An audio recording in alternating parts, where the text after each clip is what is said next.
আসুন তাহলে আজকে আলোচনার বিষয় কি? নিজে বাঁচো, পরিবারকে বাঁচাও। আল্লাহ সুবহানাহু ওয়া তাআলা সূরাতুত তাহরীম, কোন সূরা? 6 নম্বর আয়াত। কত? এই একটা আয়াতে আল্লাহ 4টা ঘোষণা দিয়েছেন। 4 ঘোষণা মিলেই মূল উদ্দেশ্য হলো জাহান্নাম থেকে কেমন নিজে বাঁচা যায়, অপরকে বাঁচানো যায়, পরিবারকে বাঁচানো যায়। 4টা ঘোষণা। সুবহানাল্লাহ বলেন। আসুন, আল্লাহ পাক রব্বুল আলামিন বলেন, ইয়া আইয়ুহাল্লাযীনা আমানু কু আনফুসাকুম ওয়া আহলিকুম নারা وقودها الناس والحجارة عليها ملائكة غلاظ شداد لا يعصون الله ما أمرهم ويفعلون ما يؤمرون। সকলে বলছেন, বললে শরীরটা একটু গরম হবে, ঠান্ডা দিন না, মাফলার টাবলার পেঁচানো আছে, একটু শীতের কাপড় গায়ে আছে, একটু ঠান্ডা ঠান্ডা লাগছে। আল্লাহ একটু জোরে বললে শরীরটা হিট হয়। কি হয়? হিট হয়। রব্বুল আলামিন ডাক দিয়ে বলেন, আল্লাহ সুবহানাহু ওয়া তাআলা এই সূরা তাহরীমের 6 নম্বর আয়াতে দুনিয়ার সকল মানুষদেরকে আল্লাহ একত্রিত করলেন না। আল্লাহ তাআলা বড় আদর করে, মহব্বত করে 800 কোটি মানুষের মধ্যে থেকে আল্লাহ 250 কোটি মানুষকে আলাদা করলেন। 250 কোটি মানুষকে আল্লাহ তাআলা আলাদা করেন একটা জাহান্নাম থেকে বাঁচার জন্য। আল্লাহ বান্দার জন্য মেসেজ পাঠিয়ে দিলেন। বলেন সুবহানাল্লাহ। কয়শো কোটি মানুষের জন্য এই আয়াতটা হলো 250 কোটি মানুষের জন্য। সুবহানাল্লাহ। রব্বুল আলামিন শুরুতে বলেন, ইয়া আইয়ুহাল্লাযীনা আমানু কু আনফুসাকুম ওয়া আহলিকুম নারা। হে ঈমানদারগণ, বুঝুন, হে ঈমানদারগণ, তুমি নিজে বাঁচো এবং তোমার পরিবারকে জাহান্নামের আগুন থেকে বাঁচাও। আল্লাহ কি এই জাহান্নামের আগুন থেকে বাঁচার কথাটা কাফেরকে বলছে? এই আয়াতে কাকে বললেন? তাহলে বোঝা গেল ঈমান থাকার পরেও মানুষ জাহান্নামে যাবে। ঈমান থাকার পরেও কি মানুষ জাহান্নামে যাবে। যার কারণে আল্লাহ ঈমানদারকেই আল্লাহ বললেন, হে ঈমানদারগণ, নিজে বাঁচো এবং পরিবারের লোকদেরকে জাহান্নামের আগুন থেকে বাঁচাও। তাহলে বোঝা গেল আমরা ঈমান আনছি বলে এইভাবে চিন্তামুক্ত থাকার কোনো কারণ নাই। একবারে ঈমান আমলকে ছেড়ে দিয়া আল্লাহর উপর ভরসা করে থাকলাম যে আমি তো ঈমান আনছি, আমার জন্য জাহান্নাম নাই, আমার জন্য জাহান্নামের আগুন নাই, এ কথা ভেবে বান্দা কখনো বসে থাকতে পারে না। আল্লাহ তাআলা ডাক দিয়ে বলে, বান্দারে তুমি যদি ঈমান আনো, ঈমান আনলেই হবে না, তারপরে তোমাকে দরকার নিজে জাহান্নামের আগুন থেকে বাঁচা এবং পরিবারের লোকদেরকে জাহান্নামের আগুন থেকে বাঁচা। একটা সতর্ক, 1 নম্বর সতর্ক। কয় নাম্বার? এখানে 4টা সতর্ক আছে। সুবহানাল্লাহ বলেন। সূরাতুত তাহরীম আয়াত নম্বর কত? 6। 4টা সতর্ক আল্লাহ করছেন এই আয়াতে। এই কথা যখন বললেন, আপনি আজকে জানলেন নামাজের পরে পরিবারের কাছে যায় স্ত্রীর হাতে ধরলেন, বুঝাইলেন, বউ গো আমি ইনকাম করি, আমার মাথার রক্ত, আমার শরীরের ঘামকে পানি করে, মাথার রক্তকে পানি করে তোমাকে আমি এত কষ্ট করে এনে খাওয়াচ্ছি। ও বউ, ও স্ত্রী, তুমি আল্লাহর দিকে ফিরে আসো, 5 ওয়াক্ত নামাজ পড়ো, আল্লাহর হুকুম মোতাবেক চলো, পর্দার সাথে থাকো। আপনি আপনি স্ত্রীকে বুঝাইলেন, সন্তানকে বুঝাইলেন, কিন্তু কোনো কাজ হচ্ছে না। কি হয় না? কোনো কাজ হয় না। এত বুঝা, প্রথমে আল্লাহ আগুনের কথা দিয়ে সতর্ক করলেন। রব্বুল আলামিন ডাক দিলেন, নিজে আগুন থেকে বাঁচো, পরিবারের লোকদেরকে আগুন থেকে বাঁচাও। আপনি নিজে বাঁচার জন্য চেষ্টা করলেন আজকের আলোচনা শোনার পরে। এরপরে স্ত্রীকে বাঁচানোর চেষ্টা করলেন, পরিবারকে বোঝাচ্ছেন, কিন্তু তারপরও কাজ হয় না। মাস্টার দেব, মাস্টারটা কি? তারপরও কি কাজ হচ্ছে না। এখন আপনি আবার ফিরে আসলেন, হুজুর বলে কি শুক্রবারে যে ওয়াজ করলেন, নিজে বাঁচো, পরিবারের লোককে বাঁচাও। আমি তো নামাজ পড়তে আসি, চেষ্টা করছি, বা ওই দিন নিয়ত করলাম যে আমি আর নামাজ ছাড়বো না, আল্লাহর হুকুম ছাড়বো না, কিন্তু হুজুর আমার পরিবার কিন্তু বাঁচানোর জন্য আমি বুঝাইলাম, কিন্তু কোনো কাজ হচ্ছে না। পরিবার তো কথা শোনে না, আছে না? না, আপনি বলবেন একটা, শুনবে, আপনার এমন কথা বলবে আপনার একেবারে 14 গোষ্ঠী উদ্ধার হওয়া শেষ। আছে না? আছে, ব্যালেন্স ছাড়া কিছু আছে। এরপরে রব্বুল আলামিন ডাক দিয়ে বলেন, ওয়াকুদুহান নাসু ওয়াল হিজারা। পরিবার প্রথমে যখন আগুনের কথা বলা হলো, আল্লাহ বলেন, ও দুনিয়ার মুমিনেরা, তুমি যখন আগুনের কথা বলার পরেও, আগুনের কথা শোনার পরেও আল্লাহ দিনের পথে, নামাজের পথে, হুকুমের পথে আসতে পারতেছো না, আল্লাহ জিকিরের পথে আসতে পারতেছো না, তোমার পরিবারকে বোঝানোর পরও আসে না। এরপর আল্লাহ দ্বিতীয় নাম্বার সতর্ক করলেন, ওয়াকুদুহান নাসু ওয়াল হিজারা। দ্বিতীয় শাস্তি কি হবে? তাহলে প্রথম শাস্তি কি পেলাম? জোরে, আরো জোরে বুঝতে হবে তো, আমি পাট পাট করে দিচ্ছি। প্রথম শাস্তি কি পেলাম? আল্লাহ আগুন দিয়ে সতর্ক করলেন যে তোমরা আগুন থেকে বাঁচো। দ্বিতীয় নাম্বার আল্লাহ সতর্ক করলেন, ওয়াকুদুহান নাসু ওয়াল হিজারা।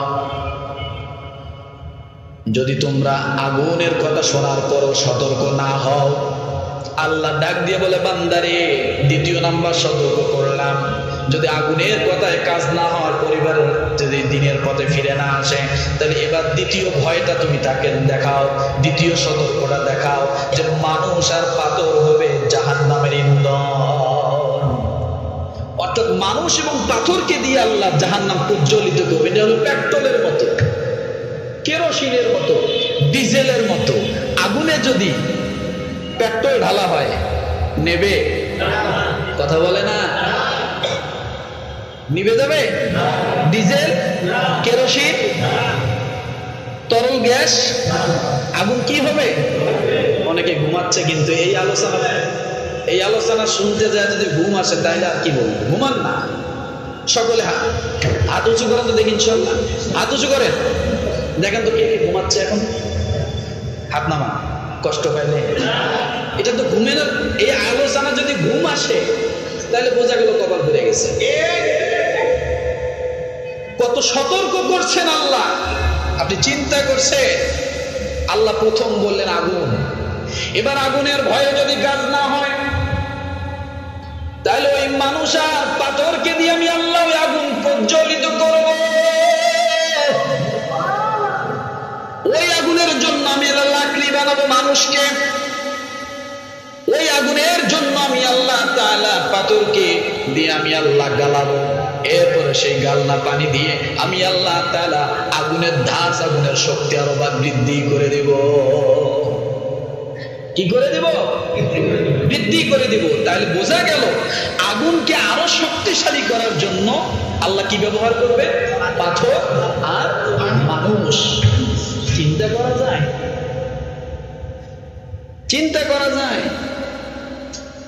এই পাথরের বিষয় যখন আসলো, আল্লাহর নবী জনাবে মুহাম্মদ রাসূলুল্লাহ সাল্লাল্লাহু আলাইহি ওয়াসাল্লাম এই আয়াতের আলোচনা যখন করতেছিলেন, কিছু সংখ্যক সাহাবায়ে কেরাম সেখানে উপস্থিত ছিল। এমন সময় একজন ওই সাহাবীদের মাঝে একজন মুরব্বী লোক, বেদিন লোক ছিল। ওই মুরব্বী লোকটা যখন শুনলো ওয়াকুদুহান নাস ওয়াল হিজারা, মুরব্বী যখন শুনলো ওই জাহান্নামকে প্রজ্বলিত করা হবে মানুষের পাথর দিয়া, পাথর যখন গরম হয় অনেক উত্তপ্ত হয়ে যায়। আবার অগ্নিয়গিরিগুলোর দিকে তাকান, পাথর অগ্নিয়গিরির ভিতরে যখন থাকে, ইন্দোনেশিয়া বর্তমান কয়েকদিন আগে হয়েছিল, পাথর গলে গলে পানির মতো হয়ে মাটির উপর দিয়ে, পাহাড়ের উপর দিয়ে ছড়ায়া পড়তেছে। পাথর গলে কি গলে না? অগ্নিয়গিরিগুলো সার্চ দিয়ে দেখবেন পাথর গলে।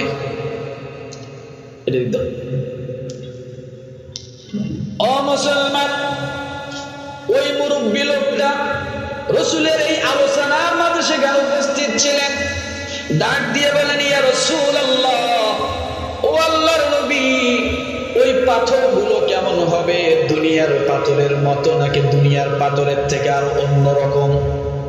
কারণ যে পাথরগুলো দিয়ে আমার আল্লাহ জাহান্নামের আগুনকে প্রজ্বলিত করবে, যে পাথরগুলো গলে গলে যাবে, যে পাথরগুলো আগুনের জন্য লাকড়ি হিসাবে কাজ করবে, ইয়া রাসূলুল্লাহ, দুনিয়ার যে পাথর আমরা দেখি তার থেকে কি অন্যরকম কোন পাথর, ভিন্ন কোন পাথর?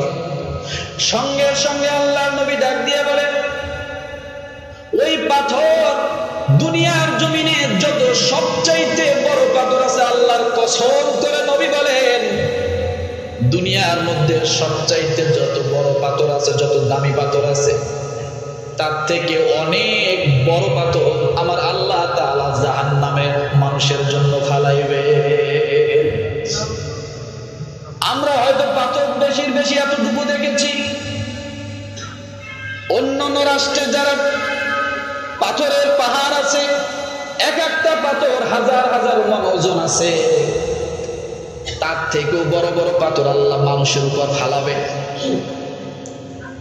ইট ভাটার কয়লা যেমন ফালায়, ওই রকম আগুনকে উজ্জীবিত করার জন্য, টিকিয়ে রাখার জন্য আল্লাহ পাথর এবং মানুষকে ফালাবে। ও মুসলমান, এই কথা যখন ওই বেদুর লোকটা শুনল, সঙ্গে সঙ্গে বেহুশ হয়ে জমিনে পড়ে গেছে। পাথর যদি আমার গায়ের উপর ফালায়,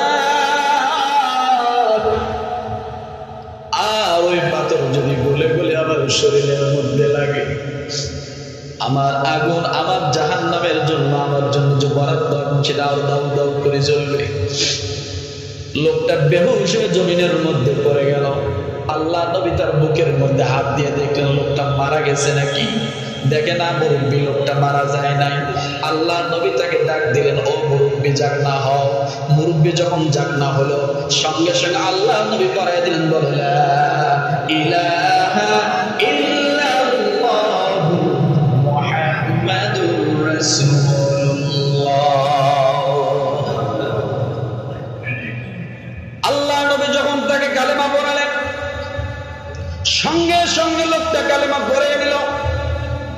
এবার প্রশ্ন করলো, ইয়া রাসূলুল্লাহ, আমি কালেমা পড়লাম, আমার জন্য এখন কি হুকুম? আমি কি এখন জাহান্নামের অগ্নি হব? আমি কি জাহান্নামের খড়ি হব?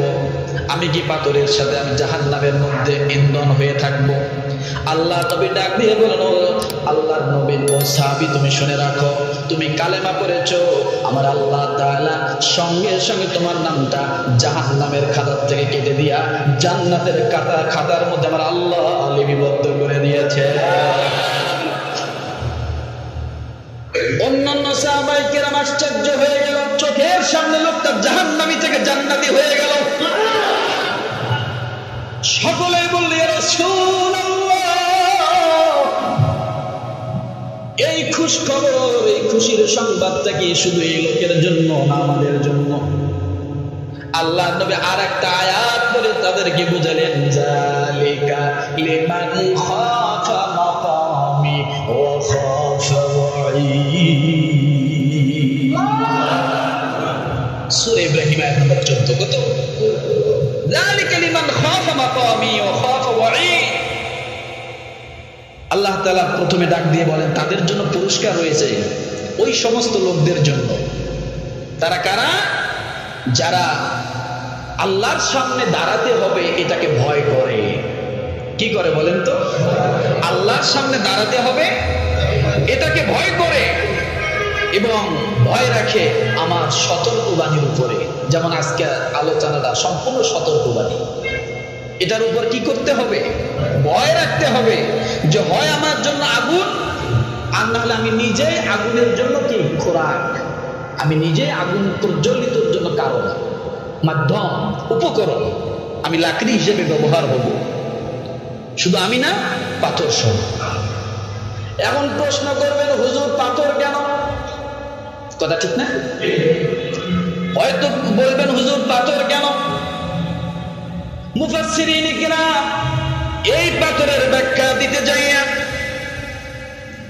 সেখানে বলেছেন সূরা আম্বিয়া আয়াত নাম্বার 58, ইন্নাকুম ওয়া মা তা'বুদুনা মিন দুনিল্লাহি হাসাবু জাহান্নাম।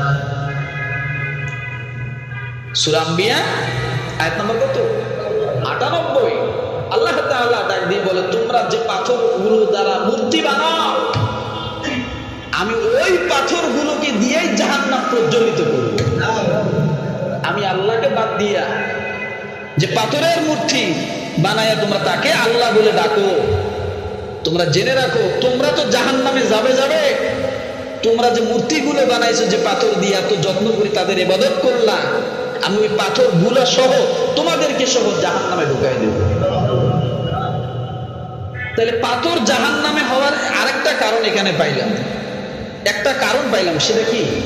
পাথরের মূর্তি বানায়া তারা কি করে? পূজা করে। আছে না? এখন কি দেখা যায় না? বাংলাদেশে বিগত কিছুদিন আগেও অনেক মূর্তি তৈরি হয়েছিল, ছিল কি ছিল না? যারা বানাইছে আর যে পাথরগুলো এখানে নির্মাণ করা হয়েছে উভয়ে জাহান্নামে যাবে। কোন সূরা? বলে না? সূরা আম্বিয়া কত নম্বর আয়াত? 98 নম্বর আয়াত। যারা বানায় এবং যেগুলোকে বানায় এগুলো কি হবে? জাহান্নামে যাবে। আল্লাহ বলে, আমাকে বাদ দিয়ে তোমরা যাদেরকে প্রভু মনে করো, তাই তো মনে করা হয়েছে এতদিন। কি মনে করা হয়েছে? আল্লাহকে গালি দিলে কোনো বিচার হয় না, কিন্তু বাবাকে গালি দিলে বিচার হয়, মাকে গালি দিলে বিচার হয়, নবীকে গালি দিলে বিচার হয় না। কথা ঠিক না? ও মুসলমান, তাহলে এক নাম্বার আল্লাহ সতর্ক করছেন কি দিয়া? দ্বিতীয় নাম্বার আল্লাহ সতর্ক করলেন কি দিয়া? পাথর দিয়ে। এরপরে তৃতীয় নাম্বার আল্লাহ সতর্ক করেন, আলাইহা মালাইকাতুন গিলাদুন শিদাদুন লা ইয়াসুনাল্লাহা মা আমারহুম ওয়া ইয়াফআলুনা মা ইউমারুন। আলাইহা মালাইকা গিলাদুন শিদাদ।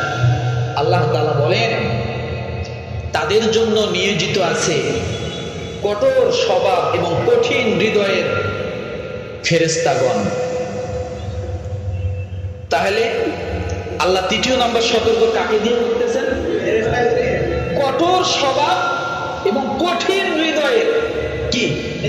ফেরেশতাগণ। এখন হয়তো বলবেন, হুজুর এটা তো চালে স্বাভাবিক, ফেরেশতা তো ম্যানেজ করে নিব, কিছু টাকা বুঝে দিলে কাম হয়ে যাবে, নাকি তল তুল দিয়ে দিব, কাম হয়ে যাবে। কারণ দুর্নীতির টাকা তো আছেই আমাদের কাছে, হাজার হাজার কোটি টাকা দুর্নীতির টাকা। এটা কি করবো? খায়া তো যেতে পারবো না, কবরও নিতে পারবো না, ফেরেশতারে দিয়ে যাবে এক বস্তা। এমন কথা বলে না? এমন না। আপনি হয়তো এটা হালকা ভাবে সতর্কতা নিলেন। আলাইহা মালাইকাতুন গিলাদুন শিদাদ, কঠোর এবং কঠিন হৃদয়ের ফেরেশতা সেখানে নিয়েছিল।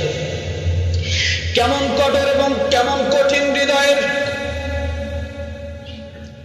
আপনি হয়তো এখন পরিবারকে এইগুলা বুঝাইলেন যে দেখো কঠিন হৃদয়ের ফেরেশতা সেখানে আছে, তোমাকে ধরলে ছাড়বে না। পরিবারকে বুঝাইলেন তুমি যদি আল্লাহর দ্বীনের পথে না আসো, সন্তানকে বুঝাইলেন, তাইলে তুমি হবা জাহান্নামের খড়ি, জাহান্নামের লাকড়ি, তোমাকে দিয়ে আল্লাহ জাহান্নামের আগুন প্রজ্বলিত করবে। কাজ হলো না। এরপরে আল্লাহ সতর্ক করলেন ফেরেশতাদেরকে দিয়া। কাদেরকে দিয়া? এরপরে আল্লাহ তৃতীয় নম্বরে সতর্ক করলেন ফেরেশতাকে দিয়া। আপনি হয়তো মনে করবেন এটা হালকা ব্যাপার, হালকা নয়। আল্লাহর নবী জনাবে মুহাম্মদ রাসূলুল্লাহ সাল্লাল্লাহু আলাইহি ওয়াসাল্লাম বলেন, একজন মানুষ যখন জাহান্নামের দিকে যাবে, আর ওই জাহান্নামের গেটের মধ্যে 4 লক্ষ জাহান্নামী ফেরেশতা থাকবে, যারা জাহান্নামে ডিউটি করবে। কয় লক্ষ? কয় লক্ষ? 4 লক্ষ ফেরেশতা সেখানে থাকবে উপস্থিত প্রথম গেটে। এরপরে হয়তো আশ্চর্য হয়ে গেল, হুজুর সারা জীবন শুনলাম জাহান্নামের ফেরেশতা দারোগা 19 জন। হ্যাঁ, এটাও সত্য। 4 লক্ষকে আল্লাহ বাহিরের গেটে রাখছেন, আর ভিতরে আপনার আমার মতো জাহান্নামী মানুষগুলোকে ধাক্কায়া ধাক্কায়া ফেলার জন্য আমার আল্লাহ তাআলা 19 জন ফেরেশতাকে নিয়োজিত করে দিয়েছে। ওরা হেড, ওরা কি? ওরা লিডার। এই 4 লক্ষ ফেরেশতা ভলান্টিয়ারি দায়িত্ব পালন করবে, জাহান্নামীরা ধরবে, খপ করে গেটে ঢুকাই দিবে। 19 জন ফেরেশতা সেখানে আছে, তারা এদেরকে ধরে ধরে ফালাই দিবে। কেমন ফালাবে? এর তাফসীর হাদিসের মধ্যে আসছে। আপনি কাকুতি মিনতি করবেন, কোনো কাজ হবে না। আপনাকে ধরবে আর এরকম ভাবে ঠিক্কা দিয়ে ফালাবে, কোনো কাজ হবে না, কোনো কান্নাকাটিতে কোনো কাজ হবে না। আপনি যত কান্দেন, কোনো কান্দনে কাজ হবে না। আপনাকে যে ফালাইলো, আপনি কত নিচে চলে গেলেন? 500 বছরের রাস্তা গভীরে নিচে চলে গেলেন। তারা কেমন দেখেন, কত কঠোর হৃদয়ের। আপনি তাদেরকে ডাকবেন, ভাই আসেন, ভাই আসেন, জাহান্নাম থেকে ডাকবেন। আপনার ডাক শুনবে, কিন্তু জবাব দিবে না। কি দিবে না? 1 বছর পরে, 2 বছর পরে, 1000 বছর পরে আপনার কাছে যা বলবো, আপনি কেন ডাকছিলেন? আপনি বিপদে পড়ে ডাকলেন, মনে করবেন ডাকার সাথে সাথে আসবেন। 1000 বছর পরে, 500 বছর পরে আপনার ডাকের জবাব দিবে। বলেন 500 বছর কি আযাব আপনার জন্য কম হবে? না। এক একটা ডাকের জবাব যদি 1000 বছর পরে দেয়, তাইলে বোঝেন তাদের হৃদয়টা কত কঠিন। আপনি যতই কান্দেন না কেন, কোনো কাজ হবে না। কি হবে না? কোনো কাজ হবে না। কালা চশমা পরা থাকবে। কি পরা থাকবে? কালা চশমা পরা থাকবে। আরে ভাই, দুনিয়ার র‍্যাব বাহিনীর পায়ের নিচে তো চামড়ার জুতা, আর জাহান্নামের ফেরেশতাদের পায়ের নিচে হলো লোহার জুতা। দুনিয়ার র‍্যাব বাহিনী, চিতা বাহিনী, কোবরা বাহিনী, টাইগার বাহিনী, সোয়াট বাহিনী, পুলিশ বাহিনী, আর্মি, র‍্যাব যা আছে, সবার হাতের মধ্যে দেখুন বাঁশের লাঠি, আর নাহলে একটা রাবারের লাঠি। কথা ঠিক না? কথা বলেন না দিন। কিন্তু জাহান্নামের ফেরেশতাদের হাতে দেখবে আগুনের লাঠি। কিসের লাঠি? আরেকদিন যে আল্লাহু আকবার কইেন। কিসের লাঠি? এবার বলুন, হুজুর আগুনের আবার লাঠি হয়? আরে ভাই, আগুনের যদি গম্বুজ হয়, তাহলে লাঠি হবে না কেন? আপনি সূরা হুমাযা পড়ে দেখেন, আগুনের গম্বুজ আল্লাহ বানাবেন, এরকম পিলার বানাবেন। ওই আগুনের পিলারের মধ্যে আপনাকে বেঁধে রাখবে। আগুনের পিলারে যদি বেঁধে রাখা যায়, তাহলে আগুনের লাঠি হওয়া কোনো স্বাভাবিক অস্বাভাবিক ব্যাপার নয়। কোন সূরা বলছি? সূরা হুমাযা। সব ডকুমেন্ট দিয়ে যাচ্ছি। আগুনের পিলার হবে, সেই পিলারের মধ্যে বাঁধা হবে, পিছনে পিঠ মোড়া দিয়ে হাত বেঁধে, এরপর আপনাকে বাইরানো শুরু করে দিবে। ও মুসলমান, তাহলে কি বুঝলাম? 3য় নম্বর সতর্ক কি? ফেরেশতাগণ অনেক কঠিন স্বভাবের হবে, কঠিন হৃদয়ের হবে। আপনি যতই কান্নাকাটি করেন না কেন কোনো কাজ হবে না, আপনি যতই কাকুতি মিনতি করেন না কেন কোনো কাজ হবে না। কারণ দুনিয়ার পুলিশ হয়তো রিক্সাওয়ালার কাছে 10 টাকা ঘুষ নিতে পারে, কিন্তু তার 10,000 কোটি টাকা দিলেও কোনো কাজ হবে না। কাজ হবে না, নো কাজ হবে না। এটা দুনিয়ার পুলিশ না, ওটা আখেরাতের, ওটা আল্লাহর বাহিনী। কার বাহিনী? ওটা আল্লাহর বাহিনী, যাকে ধরে ছাড়ে না। এই জন্য বলি মুসলমান, নিজে বাঁচো, পরিবারের লোকদেরকে বাঁচাও। আমি নামাজ পড়ি, তাসবিহ পড়ি, ফজরের নামাজ জামাতের সাথে পড়ি, তাসবিহ আমার হাত থেকে যায় না, কিন্তু আমার ছেলে 1 ওয়াক্ত নামাজ পড়ে না। 365 দিন আজান হলো, 1800 ওয়াক্ত আজান, 1 ওয়াক্ত নামাজ মসজিদে কোনোদিন আদায় করে না। আবার ওই ছেলের জন্য বাড়ি করলাম, গাড়ি করলাম, ওই ছেলের জন্য শীতের পোশাক কিনলাম, ওই ছেলের সুখের জন্য সব করলাম, কিন্তু ওই ছেলে জাহান্নামে যাচ্ছে আমাকে সহ নিয়া। আমাকে সহ নিয়া। আপনি বাবা, আল্লাহ আপনাকে বলছি, ইয়া আইয়ুহাল্লাযীনা আমানু ও আনফুসাকুম, নিজে বাঁচো, পরিবারের লোকদেরকে বাঁচাও। শীতের থেকে বাঁচাইলে, গরমের থেকে বাঁচাইলে, কিন্তু জাহান্নামের আগুন থেকে বাঁচাবে কে? আরেকজন জিবরাইল এসে বাঁচাইবে? হ্যাঁ, শীতের কাপড় কিনে দিলেন ঠান্ডা থেকে যেন বাঁচে, কিন্তু জাহান্নামের আগুন থেকে ধরা খেয়ে যাও। কি খেয়ে যাও? ধরা খেয়ে যাও। তাহলে 3য় নম্বর সতর্ক আল্লাহ কি দিয়ে করলেন? ফেরেশতা। এরপরে দেখেন, আপনি তো মনে করলেন ফেরেশতা, তো কারণ আমাদের তো বাঙালি, আমাদের একটা ধারণা আছে যে কিছু দিলেই কি লাইসেন্স না থাকতে পারে, বছরের পর বছর লাইসেন্স না থাকার কারণে আরেক লাইসেন্স দিলেই হয়। কথা ঠিক না? এটা তো আমাদের একটা ধারণা আছে যে কিছু দিলেই কাম হয়ে যাবে। রব্বুল আলামিন সেটা কি বলেন দেখেন, লা ইয়াসুনাল্লাহা মা আমারাহুম ওয়া ইয়াফআলুনা মা ইউমারুন। এটা 4th নম্বর সতর্ক। আপনি হয়তো হালকা মনে করেন ফেরেশতাকে, আল্লাহ বলেন লা ইয়াসুনাল্লাহা মা আমারাহুম ওয়া ইয়াফআলুনা মা ইউমারুন। যারা আল্লাহর কোন হুকুম তার অবাধ্যতা করে না, আল্লাহর হুকুমের 1 চুল পরিমাণ কি করে না? অবাধ্যতা করে না।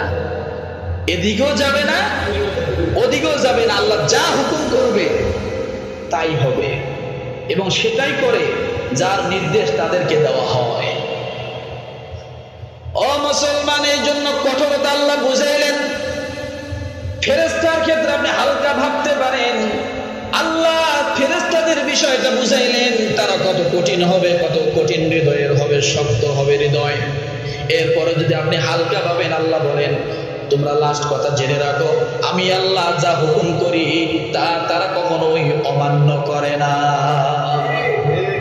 কি করে না? অমান্য করে না। মুসলমান, তাহলে এই যে 4টা সতর্কবাণী একটি আয়াতে, কয়টা আয়াতে? 1 নম্বর সতর্ক, 2য় নম্বর সতর্ক, পাথর এবং মানুষ আগুনকে প্রজ্বলিত করবে, এর দ্বারা আল্লাহ লাকড়ি হবে। 3য় নম্বরে কঠিন এবং শক্ত হৃদয়ের ফেরেশতা সেখানে আছে, নিয়োজিত আছে। তার মানে কি? ধরলে ছাড়বে না, জল্লাদের মতো। রায় যদি হয়ে যায় আর যদি রাজি হয়, তাহলে ফাঁসি দিবেই আপনাকে। এরকমটা না? তার থেকেও কঠিন, হাজার হাজার গুণ কঠিন। এরপরে রব্বুল আলামিন ডাক দিয়ে বলেন, তোমরা এটাকে হালকা মনে করো না, এটা আমার হুকুম। কার হুকুম? জোরে বলেন, কার হুকুম? আল্লাহ বলেন এটা আমার হুকুম। এখন কথা হলো একটা, মাঝে মাঝে আবার কিছু কিছু মানুষের জন্য ওই আগুন শীতল হয়ে যায়। মানে এতক্ষণ তো ভয়ের কথা, একটু আসার কথা কিছু বলি নাকি? ভয় টয় নিয়ে বাড়ি গেলে হয়তো আবার আগামী শুক্রবার নাও আসতে পারেন, গেলে আগুনের কথা কয়। রাগ করলে একটু আসার কথা বলি, বলবো? আগুন কার হুকুম পালন করে? জোরে বলে। ইয়া নারু কুনি বারদান ওয়া সালামান আলা ইব্রাহিম। যে আগুন আপনাকে ছাড়বে না, আবার কিছু মানুষের জন্য সে আগুন কি হবে, বারদান ওয়া সালাম, না একেবারে ঠান্ডা না একেবারে কি, আপনার উপযোগী করে, আপনার যতটুকু দরকার, যেমন দরকার ঠিক আপনার মতো করে আগুন ওরকম হবে। ও মুসলমান, এটা আল্লাহর হুকুম করা ঠিক কিনা? কিন্তু এই দুনিয়ার মানুষ ওই আগুনকে আবার রব মনে করে, আল্লাহ মনে করে। আগুনের পূজা করে কি করে না? পাথরের পূজা করে কি করে না? ওই আগুনকে আবার রব মনে করে। ও মুসলমান, ভালো করে শুনে রাখেন, খাজা মঈনুদ্দিন চিশতি রহমাতুল্লাহি আলাইহি নাম শুনেছেন? শুনেন নাই? অনেকে আমরা খাজা নিয়া বিভিন্ন ব্যঙ্গাত্ম অনেক গান টান বলি, আসলে এটা বেয়াদবিমূলক কথা। কিছু কিছু ভাষা আছে ব্যবহার করা যায় না রে মুসলমান। কেন বললাম এই কথা? আপনি বলবেন হুজুর ওই খাজা এই খাজা তো এক না।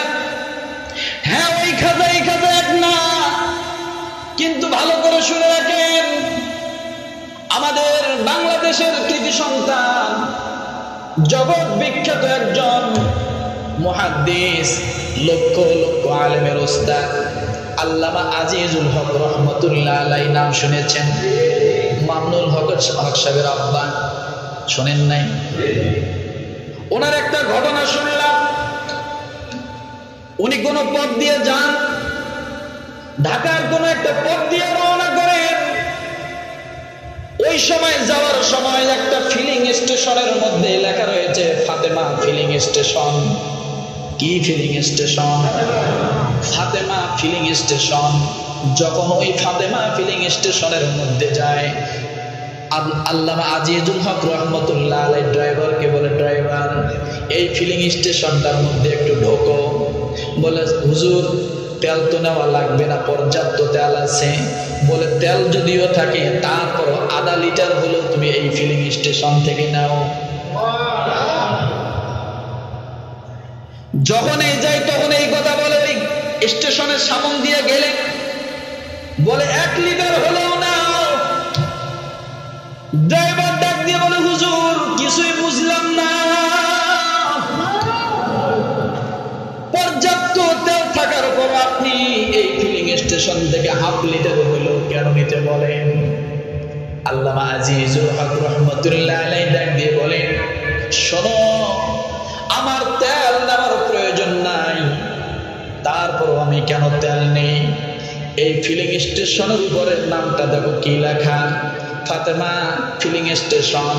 আমি এই ফাতেমা নামটাকে ভালোবেসে মোহাব্বত করি এই জন্য, কারণ এই ফাতেমা নামটা হলো আমার রসুলের মেয়ে, কলিজার টুকরা ফাতেমার নামের সঙ্গে।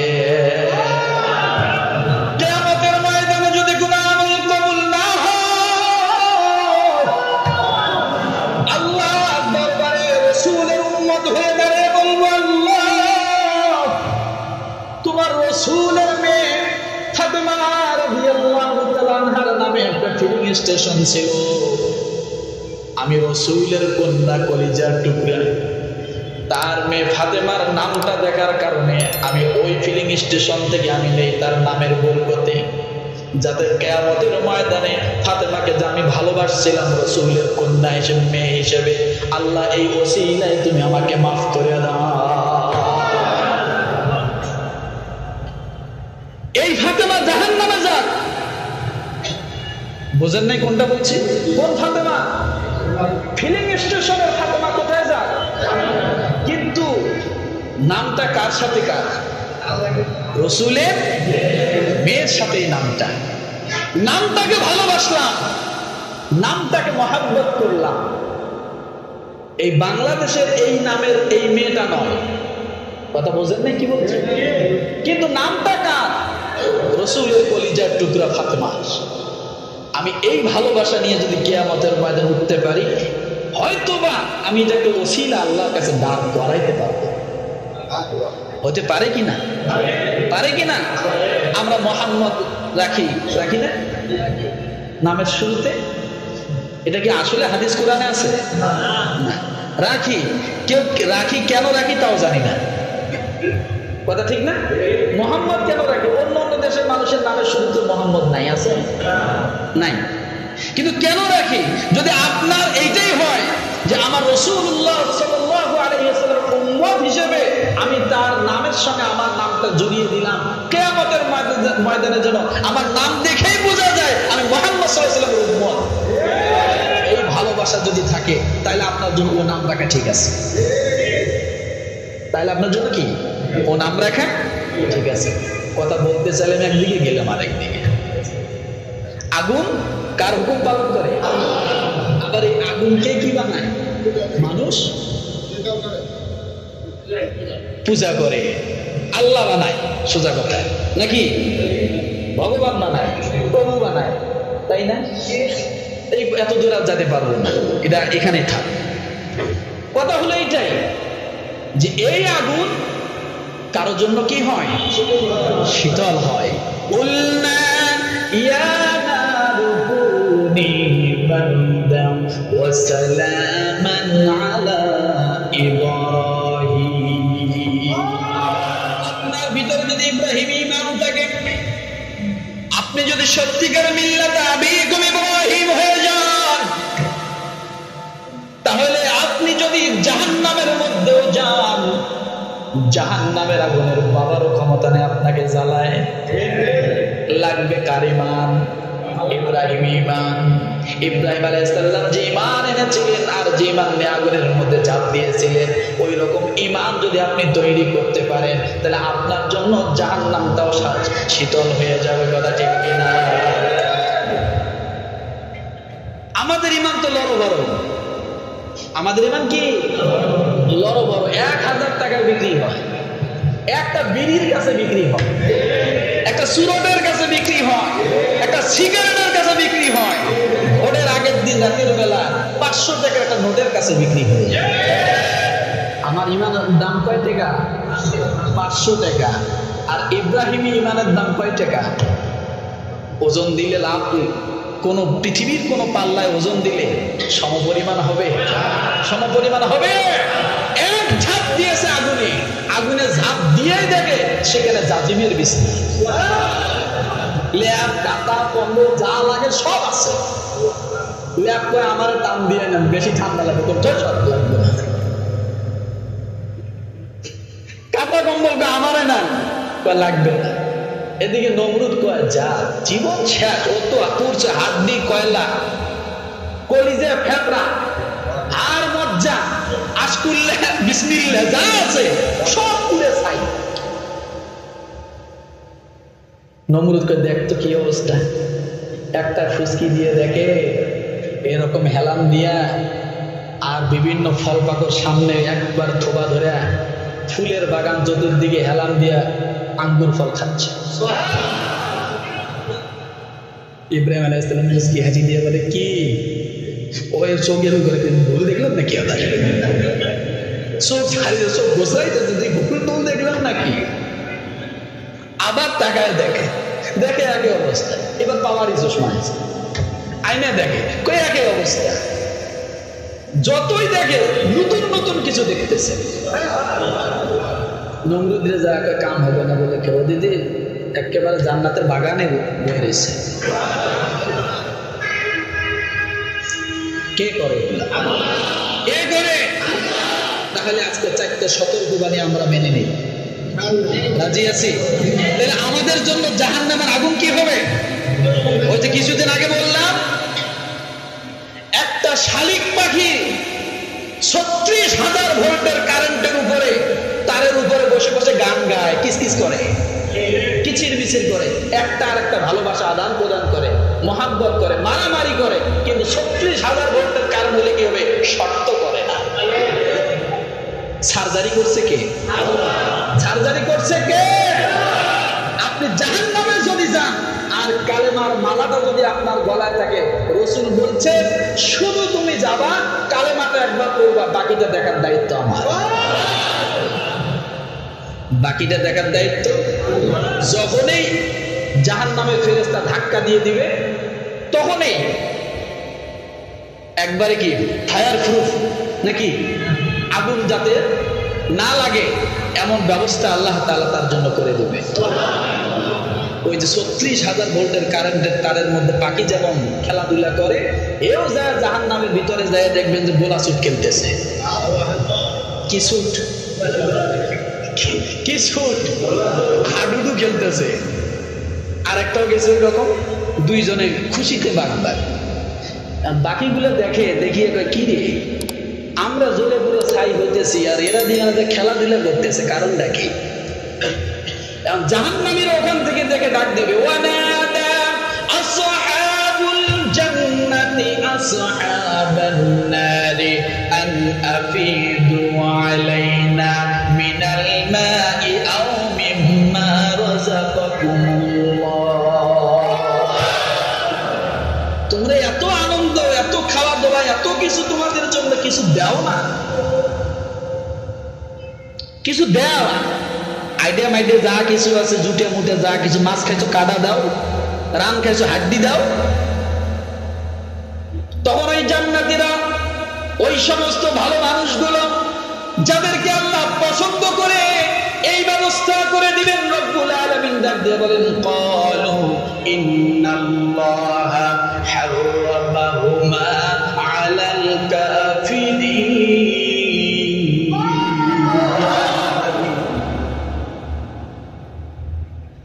তোমাদের জন্য সব হারাম, কারণ তোমাদের জন্য 4টা সতর্কবাণী শোনার পরেও তোমরা কাজ করো নাই, সতর্ক হওনি, ফিরে আসোনি। আজকে তোমরা এগুলো চাও, নিয়ামত কাজ হবে না। তাহলে আজকে কয়টা সতর্কবাণী মনে থাকবে? মনে থাকবে? গলা ভাঙা তারপর বলে গেলাম। আজকে একেবারে মনে রাখবেন, নিজে বাঁচবো, বেশি না, যাইয়াই চাপ দিয়ে না যে বোরকা কিনে দিলাম পরো, তাহলে কিন্তু বেকার হবে। ওভাবে না। মদ নিষিদ্ধের আয়াত কয়বারে নাজিল হয়েছে জানেন? একবারে নো। মদ নিষিদ্ধের আয়াত 3 বারে নাজিল হয়েছে। কয়বার? কয়বার? কিছু ছাড়ো। এরপরে বলছে না খাইলে ভালো হয়। কি কয়বার এলো? এরপরে বলছে খাওয়া যাবে না। কয়বার হলো? কয়বার হলো? আর আমরা এখন এই বয়ান শুনি যায়, যদি একেবারে বোরকা একখান কিনে নিয়ে যাবি পর, এমনই পর না হলে কিন্তু আমি জাহান্নামে যাব। কবে কোন আদরে কথা ঠিক না? এভাবে না, ভালোবাসা দিয়ে, আদর দিয়ে, মহাব্বত দিয়ে আপনাকে এগুলো আস্তে আস্তে আনতে হবে। বেশি টানবেন না, ছিঁড়ে যাবে। কথা বোঝেন নাই? হিকমা, হিকমা, হিকমা। কোরআনুল কারীমের মধ্যে আল্লাহ তাআলা যত জায়গায় বিধানের কথা বলছেন, পাশাপাশি হিকমার কথা বলছেন। হিকমা কি জানেন? হিকমা কাকে বলে? আরেকদিন বলবো। কি হিকমা? কি জি না না না, ওইটাই শুধু না। হিকমা হলো ওই জিনিস, দেখেন আমি বুঝাই, সময় আছে তো একটু, নাকি অফিস আছে? একটু বুঝে যান। অনেকে অনেক ভাবে বলে, আমি যেভাবে বলি দেখেন। হিকমা কি জিনিস? গোস্তের দোকানে গেছেন, 1 কেজি গোস্ত চাইছেন। 1 কেজি গোস্ত কত গ্রাম পান? 1000 গ্রাম। 1 কেজি গোস্ত আপনাকে 1000 গ্রামে দিল, 1 গ্রামও বেশি দেয়নি। আপনার মনটা বেজার না খুশি? খুশি না বেজার? কথা বলে না কেন? বেজার। এ কোন লোক রে? 1 গ্রামও বেশি দিল না, গোস্ত একটু 1 গ্রাম বেশি তাও কাটিয়ে রাখিয়ে দিল। কথা ঠিক না? আচ্ছা, তেলের দোকানে যান না, যা কি বলেন ভাই 1 লিটার তেল দেন, একে কাটায় কাটায় দাড়ি পাল্লা ধরে একেবারে কাটায় কাটায় আপনাদের 1 কেজি দিল, একে 1 গ্রামও বেশি দিল না। আপনি কিন্তু মানুষ, আর এই দোকানে আসা যাবে। কথা ঠিক না? তাহলে কাস্টমার কি হলো? ছুটে গেল ওই গোস্তের দোকানে। আর গোস্ত আপনি নিবেন না। কেন নিবেন না? কারণ আপনি তো যা পাও না তাই তো দিতেছে, তারপরেও কেন কাস্টমার ছুটে যায়? বুঝতে হবে হিকমা দেওয়া হয় নাই। কি দেওয়া হয় নাই? হিকমা দেওয়া। ওই যে 1 কেজির পরে যে আরেকটু ঢালিয়ে দেয়, ওই যে হিকমা। সুবহানাল্লাহ বলেন, জোরে বলেন। 1 কেজির পরে আরেকটু বেশি দেয় না, ওইটার নাম কি? ওইটা দেওয়ার জন্য কাস্টমার থাকে, না দিলে হিকমা হলো এটাই জিনিস। এমন কিছু বিষয় যা প্রাপ্য তার থেকে একটু বেশি, এটার নাম কি? হিকমা। মনে থাকবে? মনে থাকবে? আমি যে ব্যাখ্যাটা করলাম খুঁজে বের করেন। কারণ বড়ই কিনতে গেছেন, 4-5টা বড়ই আগে খায় ফেলেছে, আছে না? এই বড়ই কি টক, 4-5 টাকা একটা টক নেওয়া যাবে না, 4টা কিন্তু খাওয়া কি। এখন যদি নেয়, আর ওই বড়াই বিক্রেতা গরিব মানুষটা যদি, আপনি কয় টাকা চাইছেন? 10 টাকা। 10 টাকার কয়টা হচ্ছে? এত টাকা মনি দেখে রাখছে, আপনি খাইছেন কয়টা? 4টে। ওই 4টে কোন দিকে গেল? হ্যাঁ ভাই, কোন 3টে 4টে নিয়ে রাখেন তো ভাই, আগে যে 4টে খাইছেন নিব না। এই কথা ঠিক কিনা? ঠিক কিনা? তার মানে ওই বড়াই গেলার বড়াই বিক্রি হবে না, ওই 4টে বেশি দিতে হবে। এটার নাম নেব না। এটার নাম কি? রব্বানা ওয়াবাস ফীহিম রাসূলাম মিনহুম ইয়াতলু আলাইহিম আয়াতিকা ওয়া ইউআল্লিমুহুমুল কিতাবা ওয়াল হিকমাতা ওয়া ইউযাক্কিহিম ইন্নাকা আনতাল আজিজুল হাকীম। তার মানে বোঝা গেল আমরা সব সময় হিকমার পাগল। কিসের পাগল? সব সময় হিকমার পাগল। হিকমত যেখানে আছে আমরা সেখানে আছি, হিকমত যেখানে নাই আমরা সেখানে ধারে কাছেও যাই। কথা ঠিক না? বিচারের মধ্যে বসছে, যদি কাটাকাট কথা বলে তাহলে বিচারক ভালো না, একটু হলেও যেন একটু পক্ষে কয়, হ্যাঁ ঠিক আছে, মাথাটা অন্তত যেন ঝুঁকায়, তুমি এটা ঠিক করছো। কথা ঠিক না? এটার নাম কি? হিকমত। মনে থাকবে? তাহলে আজকে কয়টা বিষয় জানলাম? 4টে সতর্কবাণী। মনে থাকবে? কোন সূরা? সূরা তাহরিম, আয়াত নাম্বার কত? 6। আল্লাহ তাআলা আমাদের সকলকে সতর্কবাণী নিয়ে জাহান্নাম থেকে যেন আমরা সকলে নিজ এবং আমার পরিবারকে মুক্ত করতে পারি, আল্লাহ তাআলা সে তৌফিক দান করুক। আমিন। ওয়া আখিরু দাওয়ানা আলহামদুলিল্লাহি রাব্বিল আলামিন।